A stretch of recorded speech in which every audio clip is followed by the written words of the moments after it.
Praise the Lord. Mother's Day wamping lep e tamana ya apainam. Taningo 2025 wamping Mother's Day hipak moina. Tokhaima tamana anye ne anyulan chingne heyanga hatau ngau kaya muilan mui manam yang lak ating lak pu fai hatau kia kawang ngau atam ya apainam. 1 Samuel Chapter 1 Hatau ma laiwan da tamana hana semen bu New Yong ja hatau ngenang tokai ma hatau hana New Yong ma bu alam lim da tamana laiha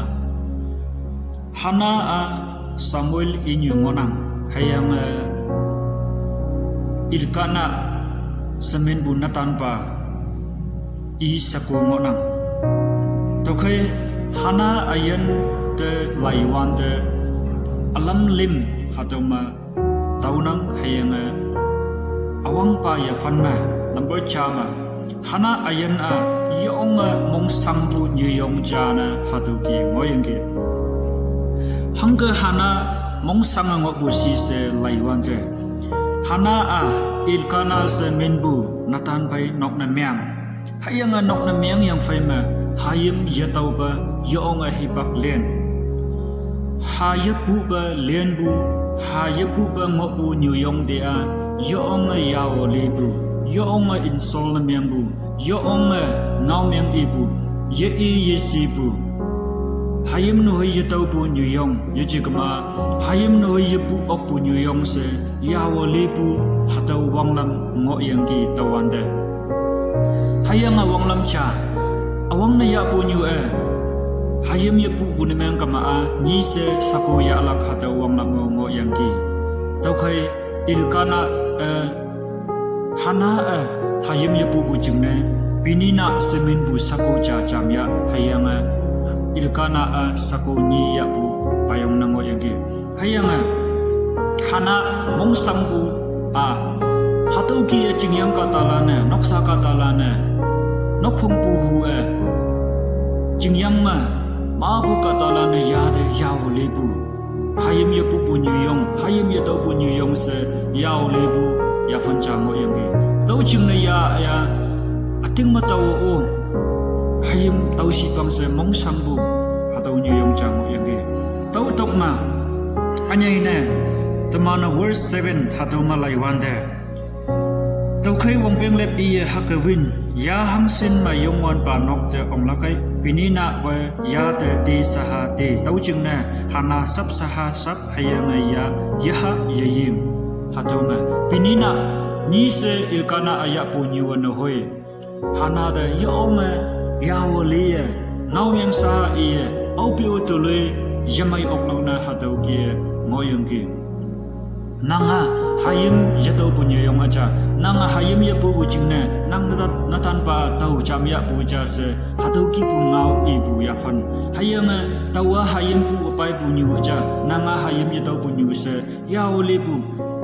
hatau pa ya fan mo yang ki hatau tokma jingyang ka talana hatau ki ya ole pu tau jingna hana hayim ya tau pu de mong sang bu tokma hatau ki ayau lebu mango hatau ki ayau lebu jingna mong sang bu faya pum mai inu hui tak sang bu ni menga hatau ki bu mong sang hangki ayong ja kai hana hatau ki ngo yang ki hayang bui au be ilkana ayate I afung aleng tat ma hana hangna nang sapu hayang hangna nang yahaki hayang nang mong chang hang na meng ngopu hayim pan fain nang siso ma tau ayong pa na yeji hatawa hana inatan pa ilkana ngau pu ngau ngonang opa hana sap ayong hatau ki mong sang ngo ya pa hawan de ilkana nang hang na ya hayim bongopu nang hang na sap ngopu kai khumjing de ong ha se yenggi imana wampeng lep I silon khumjing de khumna ongbu hatau hipak epia silon khum chingma yoba khum lak chingna ongbu kawang da tu yo lak chingna ongbu hatau wang lam moyang ge tau kia hana de kai khum chingda ongha nang hang na mong sang mo bu hang na ya ha ye yeng bu sa ngau hayang nang hayim nan pan fai tau siong bu ye chi anang de se tau ayong pan ye chi hayim pan phai se il kana hana da ngau bu tama na ngenang hawan de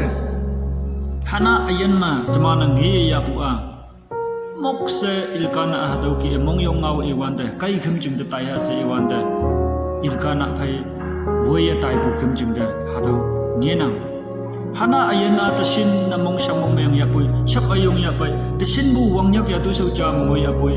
ya anu yo om bu hatau tamana ngenang anu om si phanga ya mong meng yang ina tan ba do mong meng ka ong do mong meng khum jing de om men tai se e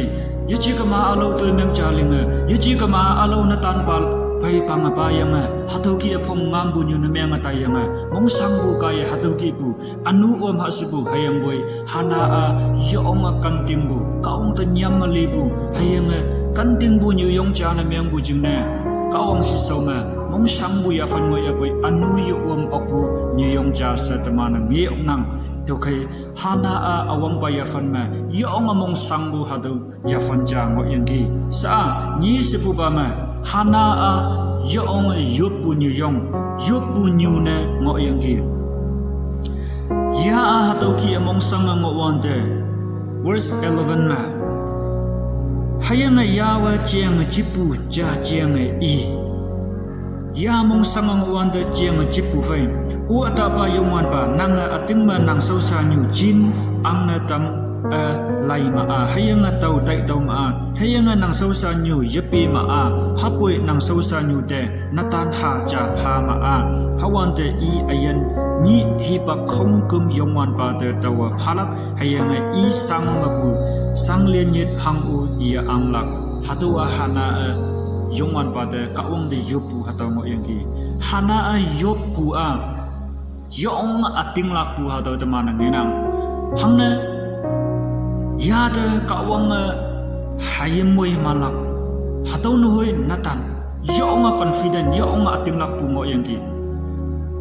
sako hiya natan hiya ye chi ka mahang ye ha do ning nai bu hango ya nang hayang boy natan ha ada moi man bu ni meng ka ma a se ya ating lak pu mong chang chang yang ki hayang ya yo pu a chiang chi pu cha mo yang ki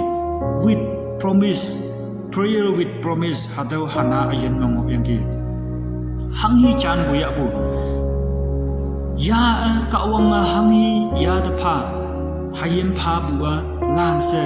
I ayan chin kim ma ka wang nang da phala kai se jiang bu ayong promise cha ya bu ha do jama na ngenang hayang I ma bu sang min no hu yale lak hana ha do cham bu ya yang ki hang na hana sang min yale lak jiang I bu se e wan de jama na lungtat chapter 6 verse 5 ma achao ayan ma ngo ne I ye chan bu hi pak mong ma I ye sang yale lak ha do jama na ngenang musa ngau kieng ma Israel na achau pa chiang chipu ya bon mem ka ma a yu nyu yu pa chi ya bo li bu mang sem tak ma ye yong lak ya pai lak chi ka ma yu sang no ye le lak chok he nga bu ya ye yeng lak ha to khong kem bu lung tat chapter wok a phong wok ha to ma nyan bu ta ma na nge nang ha to no hi ta i to yang ha na ya a yo pon de ye nang mui man bu ha yim sang min no ye le lak ha yeng bu nang jing ne I jin lan se bu falak se hana jiang chipu ayong fai yupu hato miyangi ana ya ayuk wanda yong ju saha po yang ka wong si so ma lan sa fanai fa bu fai yupu ya ha ama ayupu hato tamana ngena ili hana ju saha po yang sot no jingna wuving ti a chok pu hya sa ta yang nang hang na wuving ti a chok ngo pu se hana da tong wanda hana a cha nyang gi tawa wuving ti a chok pu yu chi hayang boy tawa yo ong mong myang mong sang sapu saku cha ngo nang se verse 15 ma ha do gi nyan mo nang hayang tawa wuving ti a chok pu yu chi hayang boy ayaha lan se phai angayang ka ong si saw ma yu pai se hana ilide hado ki chanbu jamana ngenang to khai hana ayan ya hama ka wang si soma fanifa yupu nyong cha se jamana nge nam mai isa bum sa ka ong siso da pai wi chi hayang ingwin sa ngau ngai sa yu pi chi hayang bui ya mong chang lan sa ka ong siso ma phai ngai yang ya ha achau ya ha ma yang ka ong da fani fa bu sap pu fai ha do gi yu pu jamana ngenam tau ching na ili hawang de ili cha na I Duloi mai ma yidau ayang Israel ka wang nang ite yubu nang yopa tong pu fai fa tam si hado gi ili nyang pa hana da hado gi ing gi nang yopu de ka wang fa si nang yop atopu ayang nang yop atong bu hado de ka wang chan si se ili o ami pa Vuving ti ba chok puya se hadogi tayang gi hayang boy sa opa hana ngau pu ngau chaya bai hawan de yong mai hana ya fan sing pa yang mong ta sang ayang boy kawang nang yu pu cha la kha cha se hana da ngau bu tama na ngenam tau khai ma hana o yong a chau ya ha ma yang yu pu tama ne o yu pu li li ni chi hayang boy ating la pu ayang fai hayang Hatau yupu chiang chipu cha ka ong si so maya yang yichi kama achau ya ha ma yang yupu ni meng kama hang sin mai lak hana ya fan ni si bu ba ma yupu nyu yong na ngo yang ki tau ki yupu jing na atim ma ka ong moi man bu hatau moi man tang ma mong mai bu number 5 hana ayan mong mai bu nyu yong cha na meng ki hang sin mai bu lai do ami pa mong sang ngo bu ya fan cha mango tau yang bai ma yup yang bai ma sa mong ma ya fan da bai bu hana ayan tamana ngenam hana hayim ya tau ba sang sap ango hayang ka ong de yup tau yang bai ma hayim tau bu tamana ngenam hayang au ba hi pa mo ya bai hana pum ya kyang bang nai hayang natan moi cha bai ya ting ma ka ong de natan Mui man fa se yu pu kai hatau ki hi pak moi pu vai cham se pum ya kyang ba ngai heng natan mui cha pai se taman ngena heng hatau natan na ha de Samuel semen bu taman ngena heng Samuel meaning de le pu tau I yongwan ba ma pu yu hatau ngena hana ya mong mai bu mong mai wan de ya a chiang chipu ya ka wong de yu bu Hatau ka ong pha tambu yong mai sing pa yang Samuel semin bu noi na ha min de lep bu noi ka ong ma pu yu bu se hatau lep bu ayong fai min pha bu ngenam hamne ya angau bu hayang ya angau bu de ka ong chan bu yepi bu khaya hayang hana ayan mong mai se hong li wan de mong mai wan de ka wang si so ma in hai nyai bu nyu yong cha se taman ngenam Kata zaman yang si manga, ami iau le mapu, ami ada iau mapu, ngomeng mapu, ada yang mayu mapu, hatau lan si songa, tahu, nah ya yang iman mingi ya na tailak se, taibu uta pu mungcang hatau mo asap bukai, hayang boy hata hana ayan teman lai wante, ya ma uta pu mungcang ya nam, tahu lai ma au ba ilkana kumjung de taiha se iya pai verse 21 ma, 22 ma. Hana iyangki naha katana manmeng tau min ong opa katana meng lapai tau manaksi I yongwan pasi songa tau lap hayang tau ma cinta ngolak cingna tau I waye ong lap atau iyangki tau hatau naha katana manmeng yong maya nam manulak tau tiglak tau yang pai manaksi katana meng yang pai mahai khum cingda ya ong yang ka wang pasi songa cin tepu cingna anga tau lap hatau ibu kaya hanaya Ya ma uta pumong chang yanang ya ayo ma in nyai bu hayang ya ka wang moi man bu hatau sing opu nyu yong hang na ya to yo mai sing bu jing na hai ka wang pha bu hayim ya ayo ma yan nam manulak hatau e yang gi nyu yong atam na mang shi khanga tau bu phai cham ma uta yang ba hi buili pa ango yang hayim da ba hi ya nam yeno ba hatau ki ango asabu hayang boy hana ayan na uya tabu tamana ngenam hayang akim hana ating ma hayim aupa nausi ha ili tangte uya pai hatawa hana Samuel hayim ili tangda khumjung de ya apai bu hato ngena hana hayim phai cham mahu apom hayang semil lambi ili songda khumjung de ya ong yang do bu hato tamana ngena hayang hana khumjung ma ili si soma jin de bu jing na tau khai tau we o I yongwan ba de phanang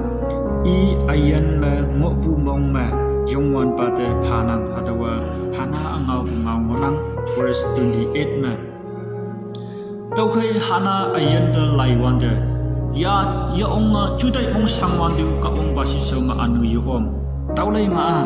ya ong ka ong ba de yup atu bu ya ha ama bu fai ating lak bu fai hayang chiang chipu ya yang yup bu nyu yong cha hayang ya ong mong mai wan de ya anu yu om hanga anu yu om bu u ya ta bu hatau tama na nginang mong sam wan de anu yu om bu nyu yong mong mai wan de anu yu om bu nyu yong hana ayan hatau nginang tau chung na ka wang hana da anyai moi mana tambu tama na nginang hayim awang pa hayim ka wang da fanifa ka wang khumjung de ya paye phayang phaima ka wang hana da yalak pa verse 21 chapter 2 verse 21 man nyan bu hayang yongwan pa wa hana moi man tam hayang ya pum yakyang pa ngai hayang natamlan lim hayang sakoni bu Samuel khumjung de phane phayang phaima o yalak pa hana natalim hayang sakoni moi man tam bu ya de ka wang hang sin yong bu shi hado hana da moi man bu ngi wan de ami ba mong sanga hayim ye tau ba sak ayong long mai ya fan de bunyu ya fan de noi ngoi dai mo nang bai hayang boi sa aji ka wang hana de ami mabu fai anyai moi mana tambu natalim sakoni cha moi mana tambu hato moi man ayong jamana ngenang tani anyulan Mother's Day moi bu jingna kata atama mong sanga mo nang bai yoi na tan ba liye da yama yoi na tan ba yanang ba yoi nyu yanang ba yoi pa yanang ba yoi hayim ka dong nyu mu ya na ta yama hato tai tau yama Mother's Day hi pam ma mong mai ha bu na leye ka ong da minyong pha ha bu na leye ka ong si so ma ya ha ma ma yama yup akhima chiang chi pu ya ayo ba bu na leye mong sang bu phai Mother's Day ngoi tau liyang phai lan pa hi tai tau Mother's Day ngoi tau yamai bulan pa hi tai tau Mother's Day ngoi tau yui de yaw le bulan pa hi tai tau bu nyu yong lan atam ngonang ka ha tau chi Mother's Day ngoi bu a mong mai lak ching na ka ong da anyai yo akhum lak ching na ka ong si so da anyai u pai lak ching na ngoi bu Mother's Day ngonang tau khai hana ayan ki mong sang mong meng nang ngo ya poi hatau ma ya fan yang tani hatau Mother's Day ma ong mai sai hayang hana ki nang ngo transformation ayong cha lai chei bu ayong cha hadau ngilak kawang da pahi nang ayo pun meng kama nang mong sanga nang saha ki ayang olak nang sap ayong bu nang saha lu ayang olak ayang boy kawang pasi so maya apailak hamanaksi nang mong sang mong mai ne meng atamlak nang sap bu tuloy mai ne meng atamlak nang tuye mo bu hakpa hangnyu ne meng atamlak nang mayanang bu yalak pa kawang hato pai anyai boy man tamlak nang kawang da phabu hato pai anyai kawang nang da boy man tamlak hato hi pakchang onang to khai ma hana ayan cha le nang ayan me u kawang lai che bu ayong moi man sok atamlak hato ngonang to khai hato ngau ka yalak pa ausin oyana chaya kawang moi man si thank you god bless you